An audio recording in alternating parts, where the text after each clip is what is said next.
Bonsoir chez vous, amis des prochaines 90 minutes au Bénin. Bienvenue, on en parle depuis hier. C'est à peine si on ne célèbre pas la mise en place d'un organe super. Le Conseil national de l'éducation reste pour nombre d'acteurs l'organe en or pour relooking du système éducatif béninois. L'envol d'un système au service du développement s'empresse de titrer le quotidien Fraternité en sa parution du jour. Les titres varient d'un organe à l'autre.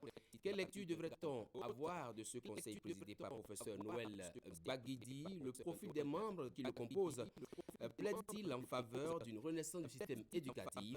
Plus de syndicalistes, encore moins parents d'élèves. Qu'est-ce qui milite en faveur d'une telle option? Ce sont autant de questions que passeront en revue les prochaines 90 minutes au Bénin. En attendant d'avoir la lecture de Martin Assoba de l'ONG sur le sujet, dans la troisième partie, de même que les commentaires des internautes, Arnaud Doumanron et Félicien Fagnon vont croiser les regards. C'est le duel avec bien évidemment un tour rapide chez le voisin du Togo qui se prépare à passer sa fièvre électorale. Une inquiétude cependant, comment prévenir la crise post-électorale devenue refrain qu'on entonne. 90 minutes au Bénin en ces 3 demi-heures. La toute première consacrée au décryptage démarre avec ce tour dans les kiosques.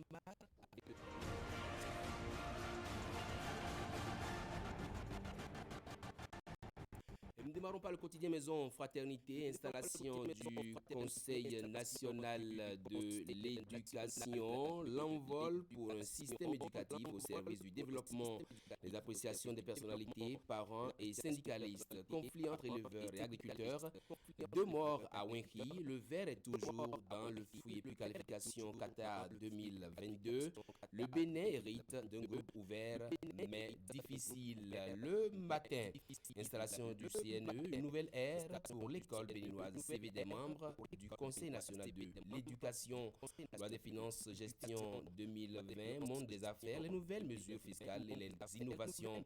L'opinion aujourd'hui, installation officielle du CNE hier mardi, talon pour une éducation qui impulse le développement. Il en appelle au sens de la mission et des responsabilités historiques des membres. Enseignement secondaire, le ministre Maounion Kapo rétablit 29 des enseignants suspendus. Voilà la liste des nouveaux heureux rétablis.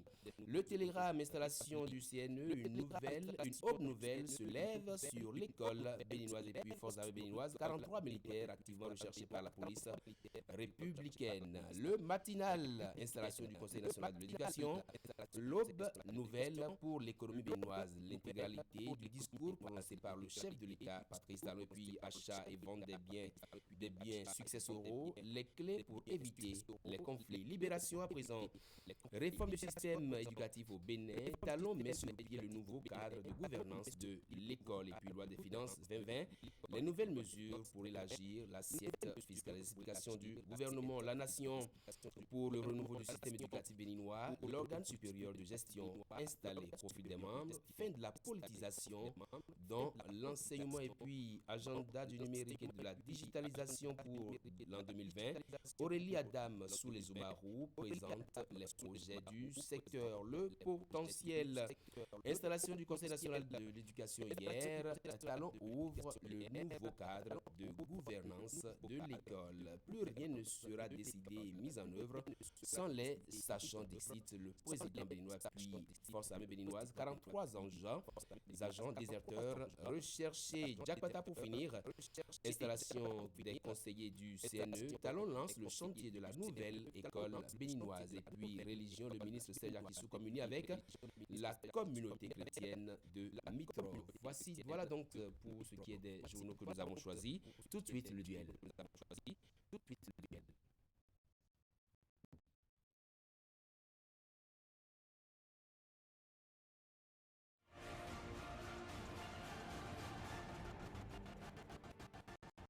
Je retrouve donc mes deux débatteurs du jour, Arnaud Doumanron. Arnaud, bonsoir. Bienvenue sur ce plateau et face à vous, Félicien Fayon. Félicien, bonsoir. Bonsoir, Eman. Bienvenue Bonsoir sur ce plateau. Tout de suite, on va faire une fausse ouverture. Patrice Talon qui convoque le corps électoral pour mai prochain, 17 mai prochain. Dites-nous quelle est votre lecture de cette décision-là. Excusez, je dirais d'abord que pour ce qui était des rumeurs, est-ce qu'elle aura lieu, tiendra-t-elle ou tiendra-t-elle pas? Finalement, les uns les autres sont fixés. Le corps électoral est convoqué pour le le 17 mai prochain, c'est dit que les élections communales et municipales auront bel et bien lieu. Ça, c'est déjà l'information capitale à retenir. Et lorsqu'on on convoque le corps électoral, cela met en branle tous les maillons de la chaîne électorale. Je vais parler également de diverses institutions qui prennent part donc, à tous les rendez-vous électoraux, la Sénat, évidemment, et le CNT, et toutes les structures connaissent le ministère de l'Intérieur et effectivement les agents. Donc, dès lors que le corps électoral est lancé, au niveau de ces différentes structures, de ces différents maillons de la chaîne électorale, chacun s'y met, chacun se prépare pour que, effectivement, pour faire de ce rendez-vous un rendez-vous réussi. Félicien, on se rend compte que Patrice Talon, il ne rate pas les rendez-vous, le rendez-vous constitutionnel, à savoir de convoquer le corps électoral. On se rend compte qu'il est dans le temps. Évidemment. Parce que vous et moi, vous rappelez qu'en 2013, le peuple béninois avait espéré en vain la convocation du corps électoral pour le renouvellement des conseils communaux et municipaux. Malheureusement, ça n'avait pas eu lieu. Et on n'avait pas pu donc convoquer le corps électoral. C'était en 2013, on était donc sous le président Boni-Yahi. Les gens ont attendu, le peuple a attendu 2 ans avant que donc l'ancien régime ne convoque le corps électoral. Donc cette fois-ci, le président Patrice Talon, malgré les difficultés, il dit discuter parce que nous sortons d'une crise post-électorale. Vous êtes d'accord avec moi que il aurait pu, s'il voulait, parce qu'il n'était pas contraint, et la constitution même ne le contraignait pas trop, d'accord, à convoquer forcément le corps électoral s'il n'est pas prêt. S'il s'agit des élections communales et municipales.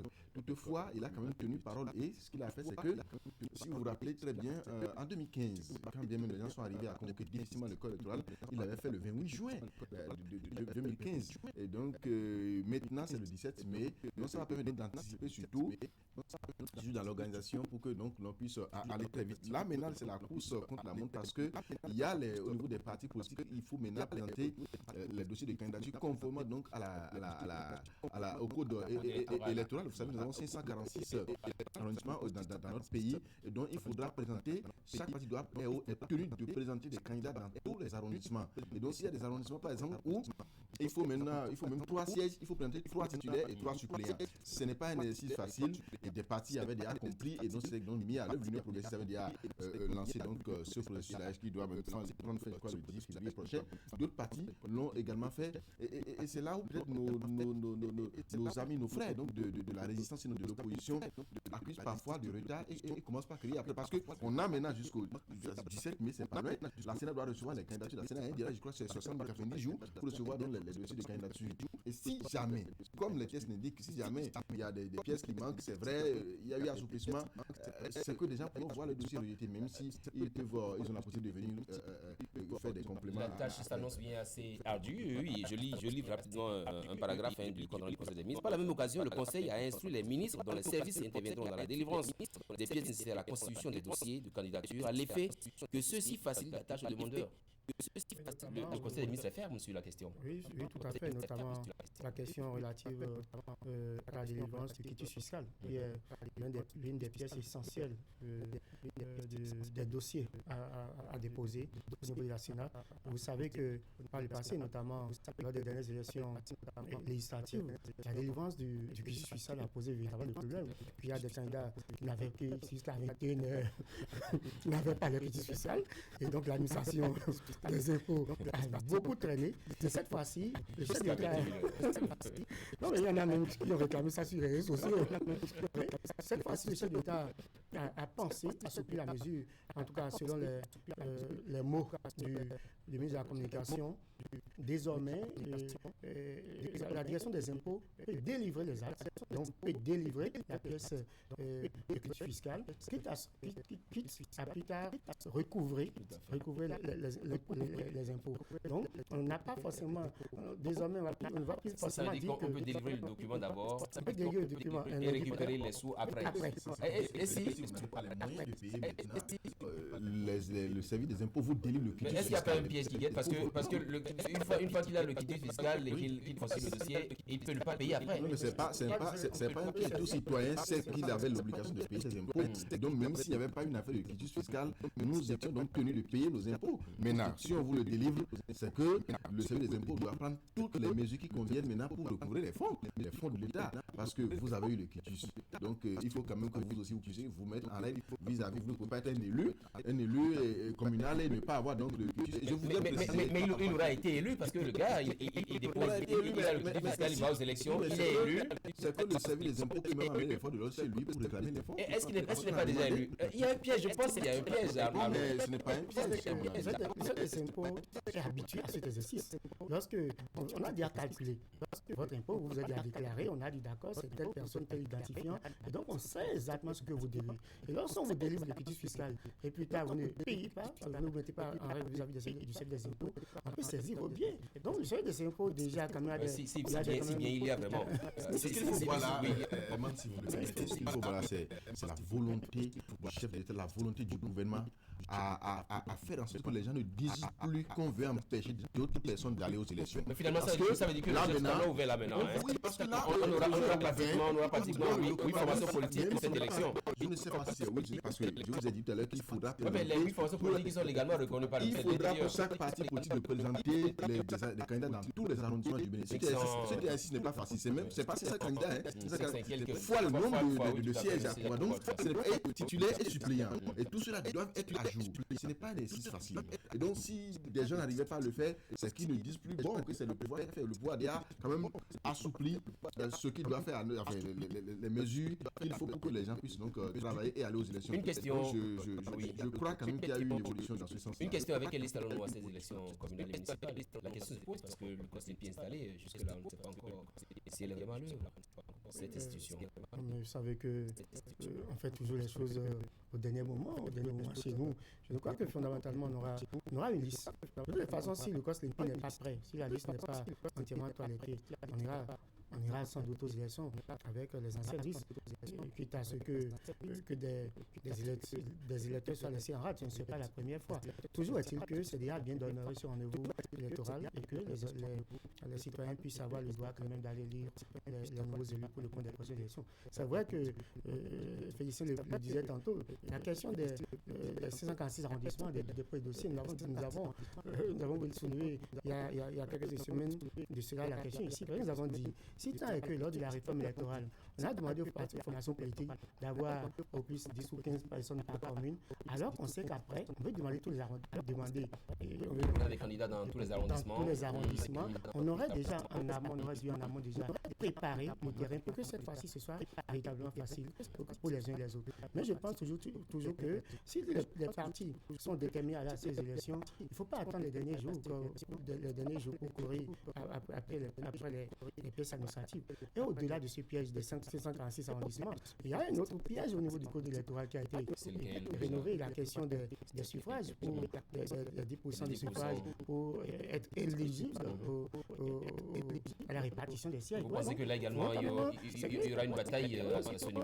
Oui, nous pensons contrairement à ce que dit Félicien, que le législateur n'a pas tenu compte des événements malheureux que nous avons eus lors des dernières élections pour quand même assouplir les dispositions qui devaient nous conduire aux prochaines élections à venir. Puisque nous avons là fondamentalement deux pièges qui guettent les formations politiques. La question d'abord des candidatures dans tous les arrondissements, alors qu'entre-temps... Sauf qu'à ce niveau, il est possible encore de corriger ce qui peut l'être. C'est possible, mais c'est pas chose facile que cela. cela. Il y avait des partis qui avaient eu cette habitude. Ils savaient que peut-être de telle commune, on présentait les candidatures. Et au-delà de ces pièges, il y a la question également des 10% du suffrage. Oui, Félicien. Moi, je crois que les questions qu'à nouveau ne devraient plus se poser. Les 10% ne faisaient pas partie donc des points de discorde qu'il y avait entre le régime et les partis politiques. Nous avons opté pour aller donc faire le regroupement des partis politiques au Bénin. Et donc, on ne peut plus aujourd'hui dire qu'un parti qui a moins de 10% peut se faire représenter et avoir des sièges partout parce qu'on ne veut plus qu'il y ait un parti qui soit fort dans une localité, dans un arrondissement, alors que peut-être l'autre est fort partout et c'est lui qui prend tous les sièges. Je crois que nous avons, enfin le peuple béninois s'est entendu sur ce plan-là. Et donc, il ne devait pas avoir de constitution. Ce qu'il faut quand même, ce n'est pas une exclusion. C'est les exclusions de les dernières élections. Et que finalement, nous n'avons que 2 partis à ces élections-là. Pour cette fois-ci, on peut quand même aussi, tant et qu'on est dans la logique d'assouplir, on a la logique de permettre à tout le monde de participer, on ne peut pas tout de suite glisser sur ce terrain. C'est ce que j'ai dit. Si l'assouplissement d'abord, c'est la présentation des partis de la Constitution qui permet d'abord de créer. C'est déjà bien le reste maintenant. C'est déjà un pas. Il y a les pièces.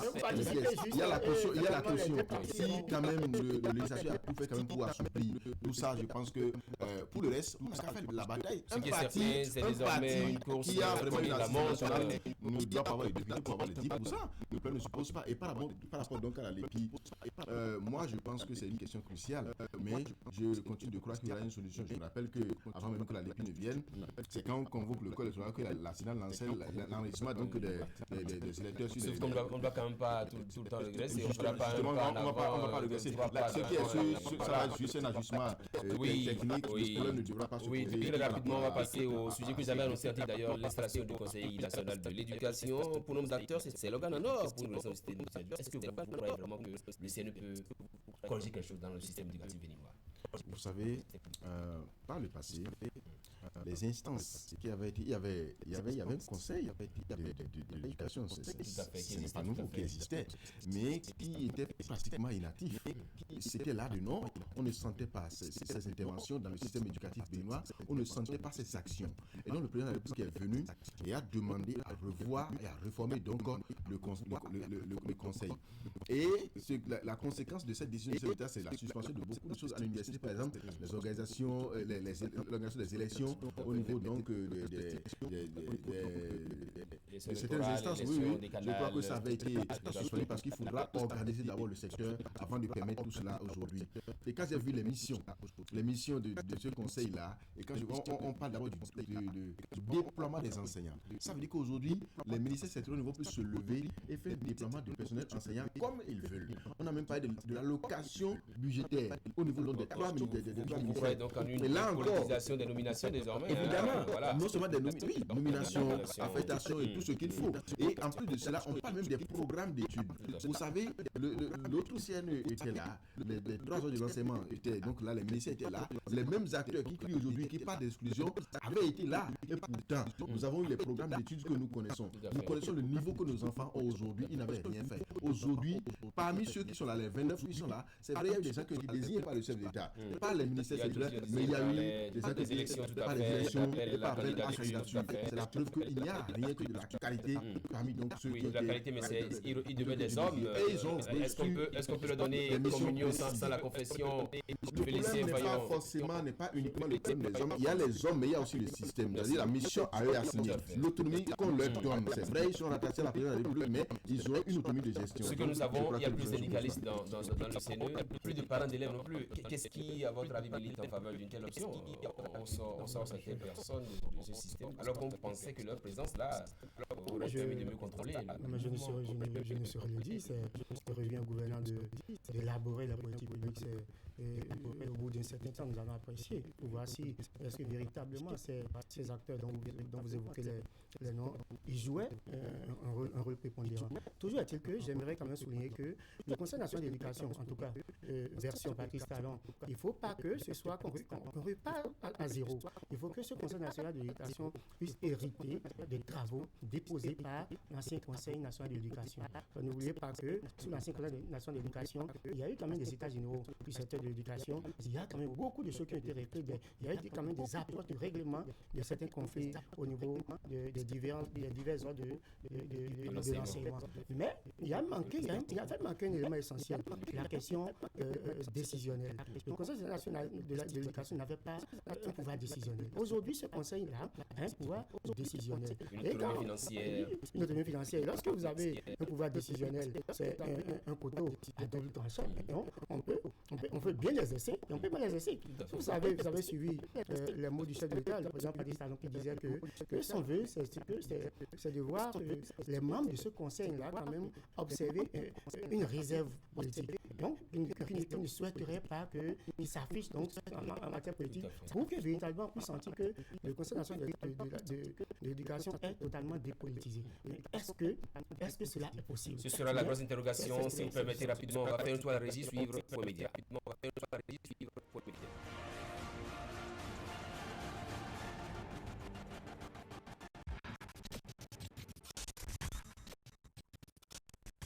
L'installation par le chef de l'État du Conseil national de l'éducation a eu lieu hier mardi. Ce matin, les publications un peu partout dans leur majorité à la grandeur centrale de la nation que l'organe supérieur. Un souci sonore avec cet élément. On revient en plateau rapidement. On a encore quelques minutes et on va revenir encore sur le CNE. Vous demandez en fait quelle lecture vous faites du profil des membres qui composent le CNE rapidement. Rien à reprocher à ce profil. On pense que si on devrait tenir compte du profil des membres, on devrait quand même s'attendre à ce que les résultats, quand même les fruits soient la promesse des fleurs. Tout à fait. Et l'autre chose, c'est qu'on veut espérer qu'il n'y aura pas de chevauchement entre les. Il n'y aura pas de conflit d'attribution. Surtout ça, qui devait l'appendice de l'autre? Est-ce que c'est les trois ministères qui devaient l'appendice du CNE? Est-ce que c'est le CNE qui va désormais? C'est ça le gros interrogation. Je vous fais la question également. Non, les tests, c'est vrai que les tests. Le CNU est rattaché à la présidence de la République. Et les donc, ministères ne sont pas au-dessus de la présidence de la République. Et il faut comprendre, les ministères sont dans l'opérationnel. Le CNU va prendre des décisions. C'est comme le Conseil supérieur de la magistrature qui est là, mais il y a un ministère de la justice qui s'occupe donc de la gestion des questions de justice, qui est à l'opérationnel. Le Conseil supérieur prend des décisions et les autres, donc ça va être pratiquement la même chose. Le CNE va prendre des décisions qui pourraient s'imposer donc à des ministères. Ce n'est pas qui vont s'imposer aux trois autres donc de l'enseignement, aux trois ministères. Donc le plan ne devrait même pas se poser. Puis c'est le même État. Le plan ne devrait pas se poser. Et puis les ministères ont envoyé des représentants au niveau de ces ministères-là. Il n'y a pas de doute que cela soit géré. Un mot rapidement, on va faire un tour à côté sur le peuple frère et ami du Togo. La présidentielle, c'est dans quelques jours encore. Et voilà, 7 candidats pour 3 millions et quelques électeurs. Est-ce que vous pensez que le match est plié, selon vous, en autre match? Mais là, vous posez une question dont vous avez entièrement la réponse. Vous savez que le président Fort Yacine, en tout cas, c'est le contexte qui va m'étonner. Je pense bien qu'il reviendra. Il va se succéder pour finalement un quatrième mandat à la tête du Togo. Ce qui véritablement est dommage, mais bon, qu'est-ce qu'on peut y faire? Alors, comment s'annoncent les choses selon vous? Mais la grosse interrogation, c'est comment faire pour se prémunir contre les tensions qui naissent souvent au Togo après des élections? Oui, vous savez, c'est la mentalité des peuples africains.